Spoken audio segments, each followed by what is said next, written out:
So this is a real nice model to start with. This is a mid-sagittal head model. And it's called a mid-sagittal head model because it's taken in the mid-sagittal plane, right down the middle. Splits the body equally into right and left parts. And there's a few different organ systems that are represented here. But we are going to start with the digestive system. And what part of the digestive system is represented by this space? Oral cavity. That's the oral cavity. That's the beginning of the alimentary canal. And the oral cavity is actually much bigger, but most of that space is taken up by this structure, which is, The tongue? that's the tongue. Yeah. You know, it's massive amounts of skeletal muscle down there. And what digestive activity occurs at the mouth and the oral cavity? What's the first digestive activity that occurs? You have to ingest something. So this is where ingestion occurs. We put food into the oral cavity. And then what happens to that food in the oral cavity? Mechanical digestion. Well, mechanical breakdown. Yes. Mm-hmm. And then amylase comes through the salivary glands. We do have some digestion going on as well. So the first thing is that mechanical breakdown. You know, the teeth are doing their thing. The teeth are there for mechanical breakdown. The tongue is pushing food in between the teeth. It's helping out. And it's forming it into a compact mass, kind of a homogeneous mass that we call, what do we call that? Bile. That's a food bolus. Bolus. It's a food bolus. Yeah. And at the same time, what is that bolus mixing around with in the oral cavity? Saliva. Okay. And the salivary glands are accessory digestive organs. And here's the largest one right in front of your ear, a little below it on your jawline. And it's real superficial. It's right underneath the skin, but it's superficial to the skeletal muscles, the masseter and whatnot. Do you know the name of this specific salivary gland? Parotid. That's the parotid gland. And it produces saliva, and saliva travels down this duct, which is the parotid duct. Okay. And then it gets secreted into the oral cavity. Now, part of it is just having that moisture in there, right? That moisture is helping make stuff more homogeneous and easier to break it down. There is some lysozymes in there, antibacterial enzymes. But what type of digestion did you say occurred in the mouth? So she talked about Mechanical. chemical, so with the amylase it breaks down starches. We're going to start to break down carbohydrates. We're going to start to break down starches. And so the salivary glands produce salivary amylase, and they secrete that into the saliva with it. And that amylase is taking those starch molecules and breaking off disaccharides from that. You know, but not a lot of starch digestion is occurring. It's only in your mouth for so long. It's not the most efficient process in there. So it just kind of starts. And then we need to initiate the first propulsion of the digestive tract. Okay, we have to swallow this. And swallowing is really the only active form of propulsion that we have.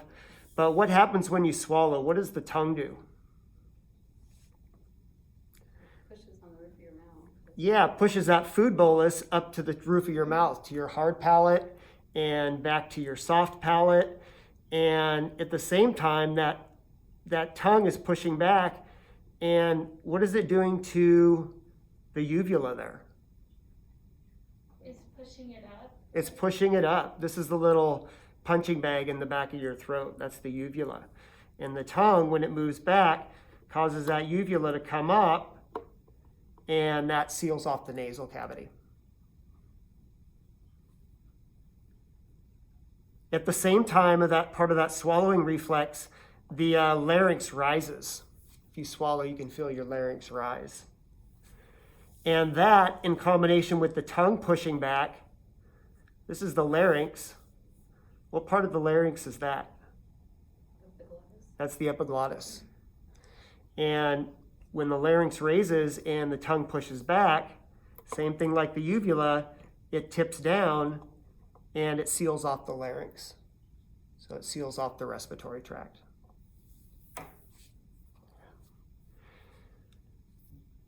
So food gets pushed back during swallowing and it gets pushed back to this tube. What's that tube right there? Actually from here to there.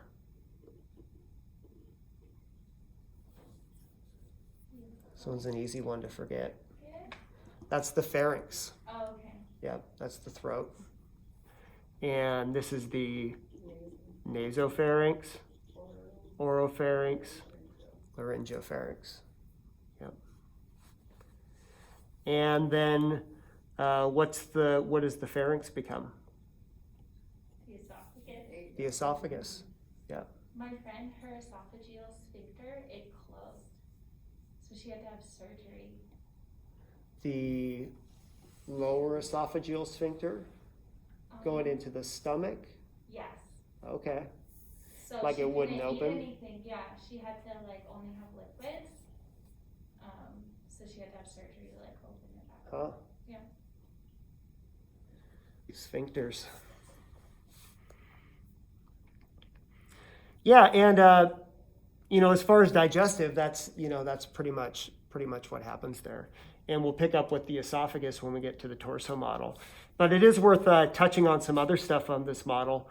What is this space called right here?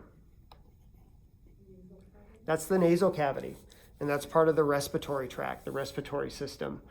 And this is a mid-sagittal cut, so normally there's a nasal septum that separates the nasal cavity, but that's taken out because it's a mid-sagittal cut.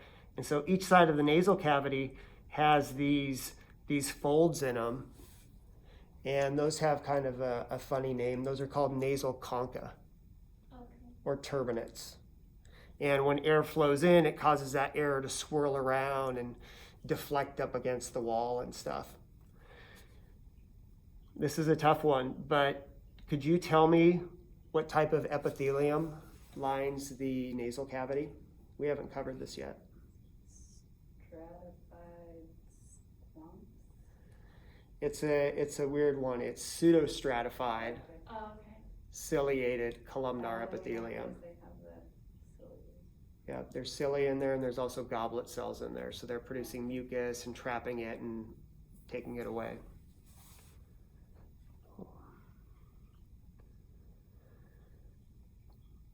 Let's do a little nervous system. Yeah. This is good to review. What is this structure right there? Spinal cord. That's the spinal cord. And it's traveling through the vertebral canal. These are the vertebra. Here's the body. There's the spinous process.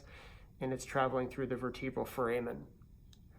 And it travels up the neck, the cervical region, and it enters the skull by going between this large hole in the occipital bone called the foramen magnum. And once it does that, the spinal cord becomes something different.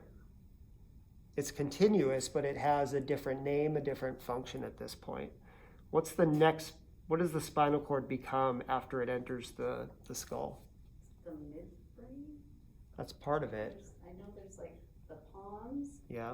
and the cerebellum.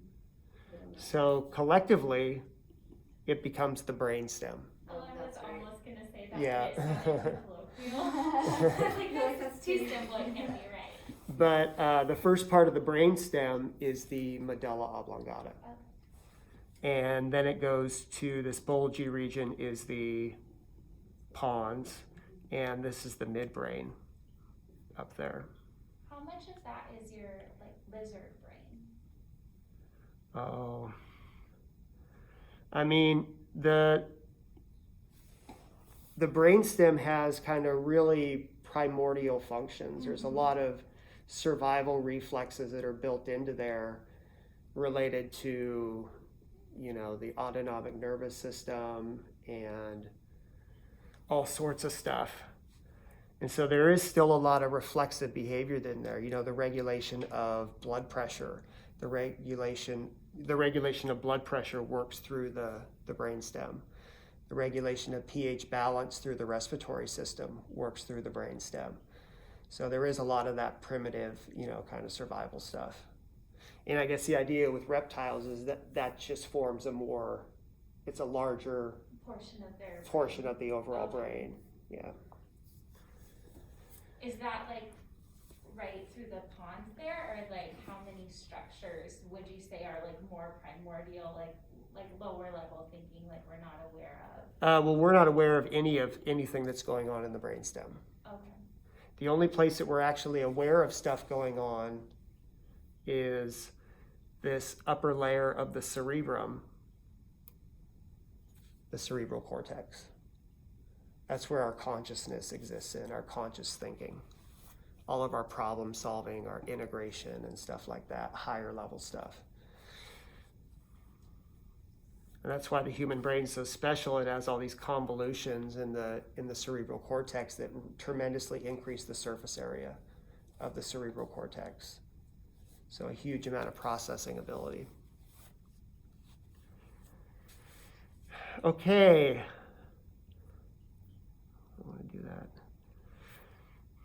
Above here, this is a mid-sagittal cut, and I don't know how much I want to go into this, but this cut splits the thalamus in half.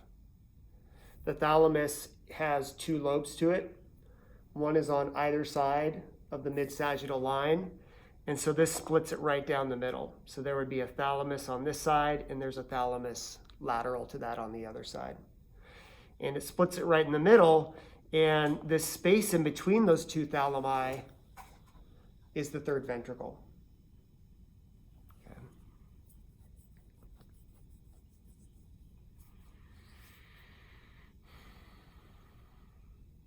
Yeah, I'll just finish with the ventricles now.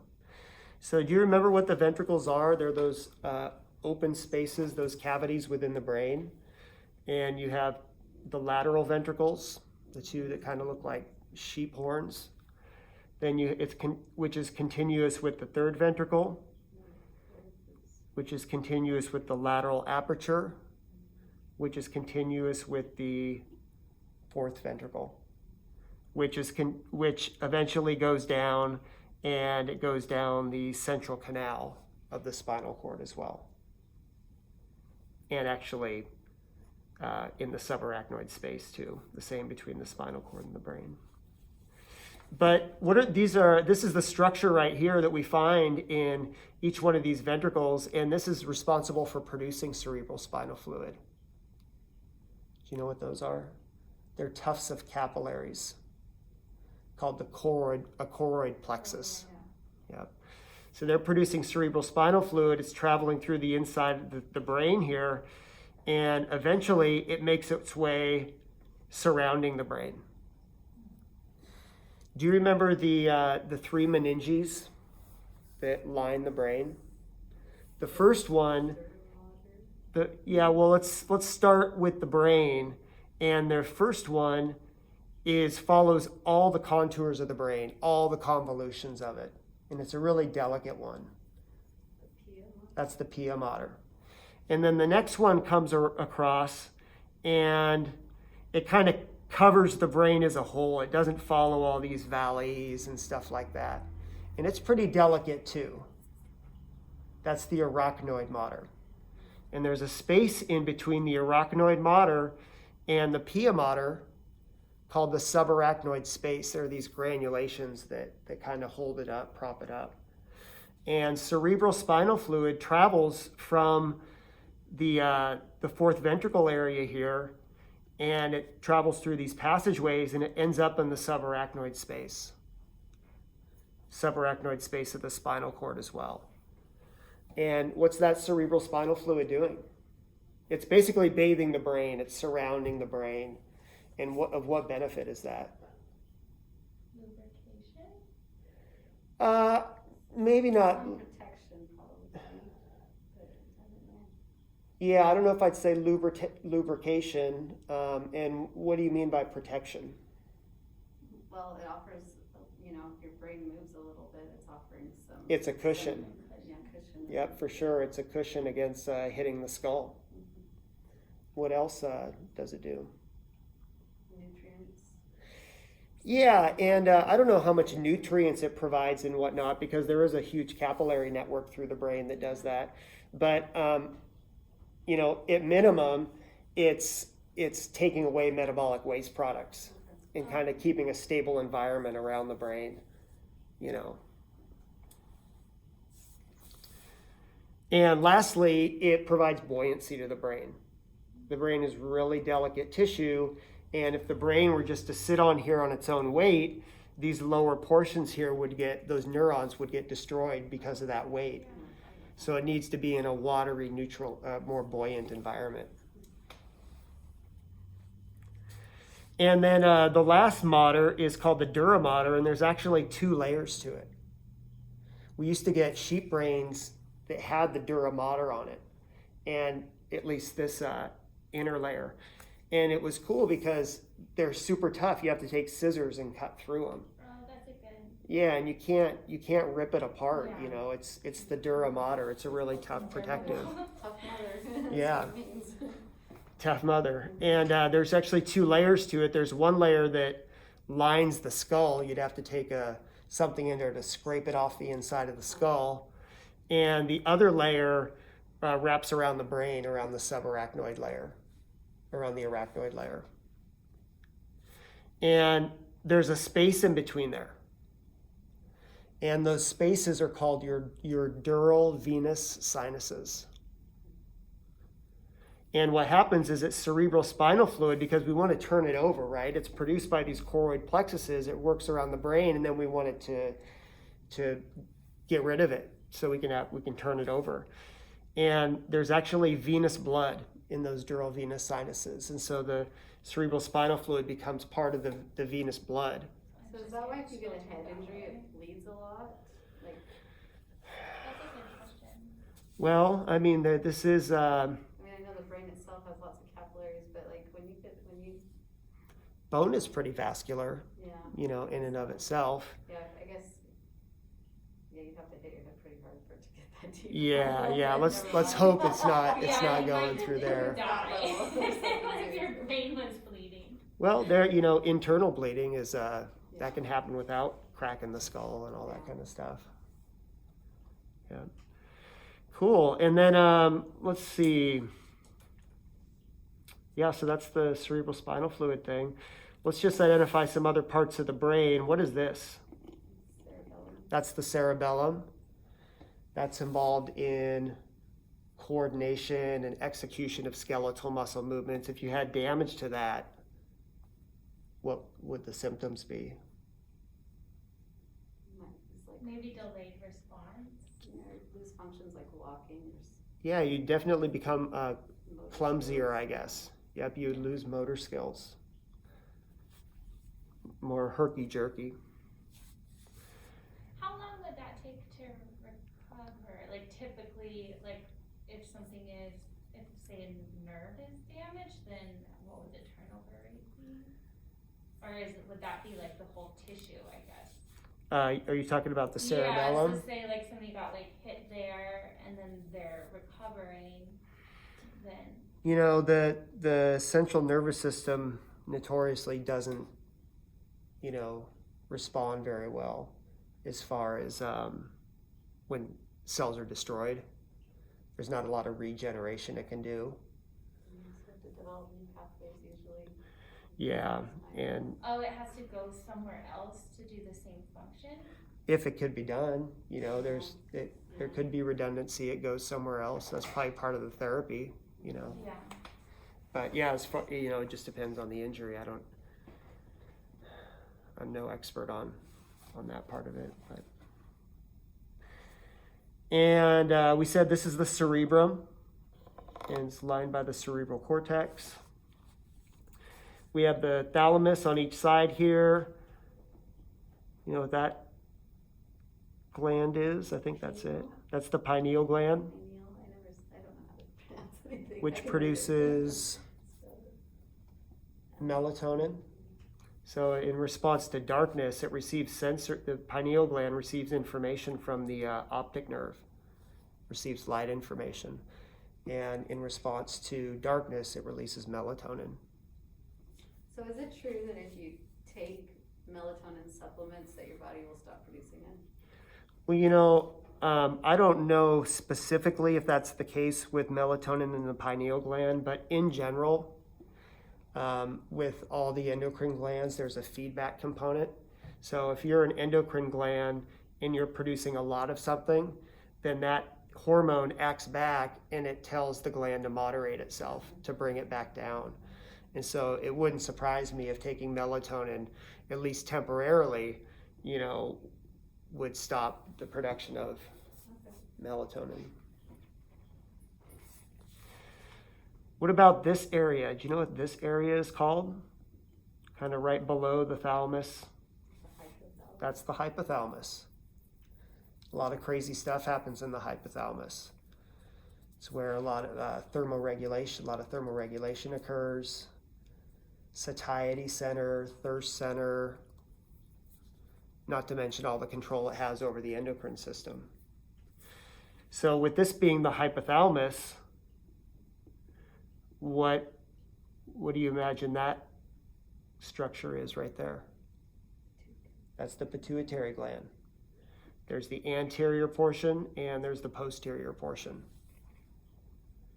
Like if you saw them, like, in an actual brain dissection, would you be able to tell the difference in tissue? Do they look any different? Yeah, in people in my lab did this in grad school. They worked on the pituitaries we used tilapia as the model, and we used to dissect out the pituitary, which was interesting of itself.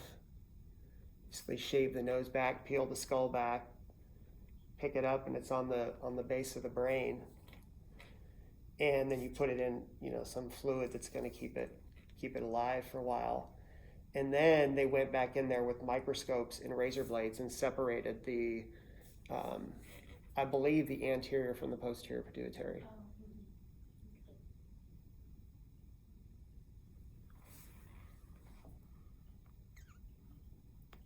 And the posterior pituitary has this neural connection with the hypothalamus. And the posterior pituitary releases a couple hormones. I'm trying to remember everything now. Okay. One of them is involved in uterine contractions, oxytocin, and also lactation. And the other one is involved in water balance in the body. No, that's Close. It's antidiuretic hormone. Oh, okay. Antidiuretic hormone, which acts on the Aldosterone. Oh, kidney. it's called Adrenal? ADH. Is that from Yeah, the adrenal gland, the aldosterone? Yep. And is that the medulla or What's that? the Aldosterone? Does it come from the medulla or Of the adrenal gland? Yeah. We'll get to that. Yeah. So that's the posterior pituitary. What's the relationship between the hypothalamus and the anterior pituitary?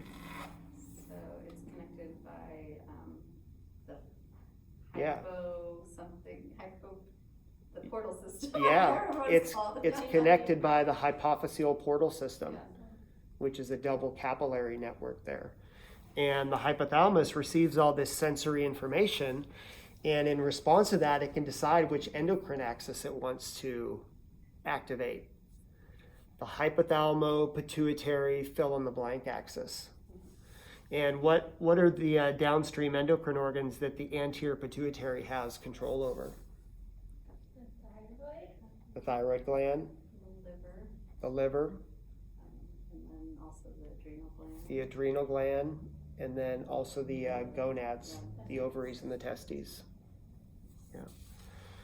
So the hypothalamus releasing hormones onto the anterior pituitary.